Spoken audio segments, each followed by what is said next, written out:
This is Optimal Living Daily, episode 2663, How to Complain Less, by Joshua Becker of BecomingMinimalist.com. And I'm Justin Malik. Happy Friday if you're listening in real time, and welcome to the podcast where I read to you covering personal growth and self-help topics like mindfulness, minimalism, self-care, and more. And we get right to our next article as we optimize your life. How to Complain Less, by Joshua Becker of BecomingMinimalist.com. Quote, "You can complain because roses have thorns, or you can rejoice because thorns have roses." Tom Wilson. Life is not perfect. It never has been and never will be. This is not bad news. In fact, once we begin to embrace this reality, we welcome a great number of possibilities. Life is never perfect. We know this to be true. Why then do we continue to complain about its imperfections? We complain about the weather, the traffic, and the weeds in our yard. We complain about tight clothing, misplaced keys, late airplanes, and the price of gasoline. We complain about our jobs or our lack of jobs. We complain about nosy neighbors, crying babies, ungrateful teenagers, and lazy spouses. We have become a society too quick to complain. Complaining is almost never a positive reaction to our circumstance. There are times, of course, when notifying someone of an injustice is good and proper, but most of the time we express feelings of pain, dissatisfaction, or resentment simply because it is our natural response. But this response ought to be reconsidered in our lives because it is rarely healthy. In fact, there are many negative outcomes to this reaction. Complaining feeds and breeds a negative response. Additionally, number one, it fosters a negative attitude. Complaining draws our attention to the negative aspects and circumstance around us, and focusing on the negatives always brings about greater negativity. Complaining never results in joy. It only sinks us deeper into our misery. Number two, it negatively impacts those around us. Complaints spread negativity. By focusing on and drawing attention to the problems and discomforts around us, we direct other people towards it too. Misery loves company. Number three, it doesn't change our circumstance. Taking action does, but complaining words by themselves do not. Number four, it disqualifies the value of discomfort in our lives. Discomfort, both physical and emotional, can have profound benefit for our lives. There are countless life lessons that can only be learned by embracing discomfort, patience and perseverance, just to mention a few. Become okay with discomfort. You'll be glad you did. Number five, it is highly unattractive. It is unenjoyable to spend time around people who constantly highlight the negatives. And not only unattractive, the self-centered emphasis of complaining can be annoying as well. And number six, it leaves us in victim mode. One of the greatest obstacles to lasting change is blame, and complaining finds its foundation almost entirely in blame.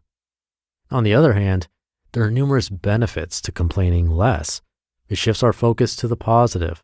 It allows gratitude to take root, and cheerfulness can be an excellent beautifier. How then might we begin to overcome the habit of complaining? Well, first, admit lifestyle changes can take time, and then consider adopting some of these helpful steps. How to complain less. Number one, consider the importance of adopting the change. Many of us complain only because we have never considered the alternative. We've never been alerted to its harmful effects, both in us and around us. We never considered there may be a better way. But when given the choice, most of us would prefer to give life rather than drain life with our words. Determine to do just that. Number two, embrace the recognition of an imperfect world.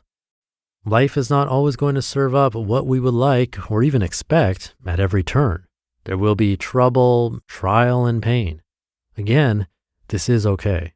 And the sooner we stop holding out for a world that revolves around us, the sooner we can embrace the fact that our contribution is far more needed than our pleasure. Discomfort should not surprise us, and we're not the only ones experiencing it.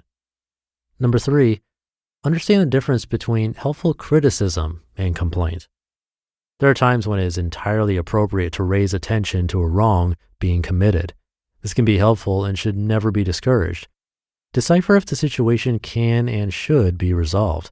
If not, there's a good chance our complaints have no real interest in dialogue, problem solving, or human connection. And in that case, they should be avoided. Number 4, be mindful of your audience. Are you speaking to someone who can help solve the problem or has a vested interest in bringing about a resolution? If so, use problem-solving language.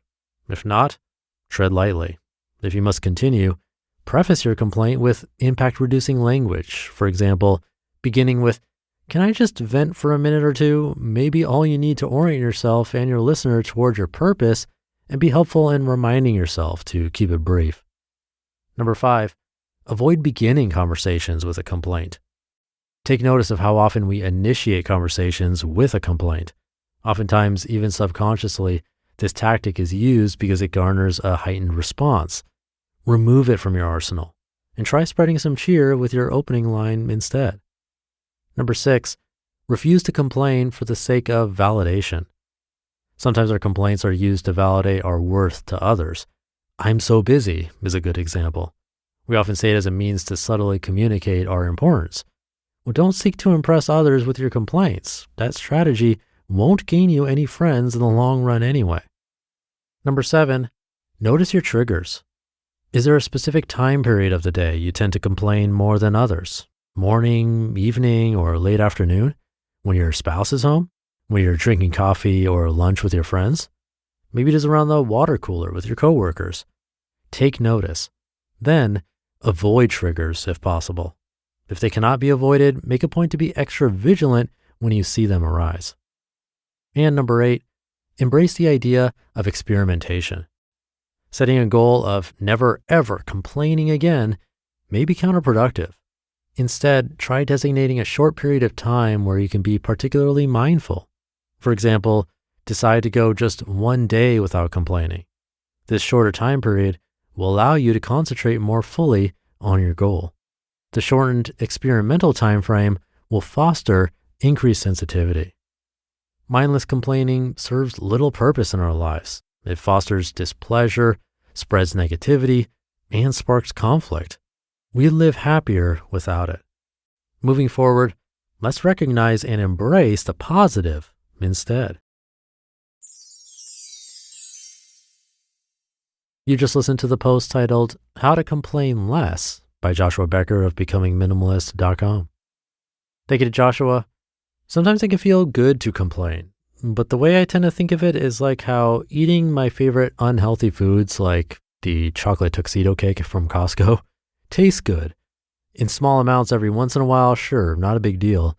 But when we're indulging in that cake very often, well, that's probably going to lead to some unintended and not so great health consequences. Notice Joshua said how to complain less, not how to never complain again. Big difference.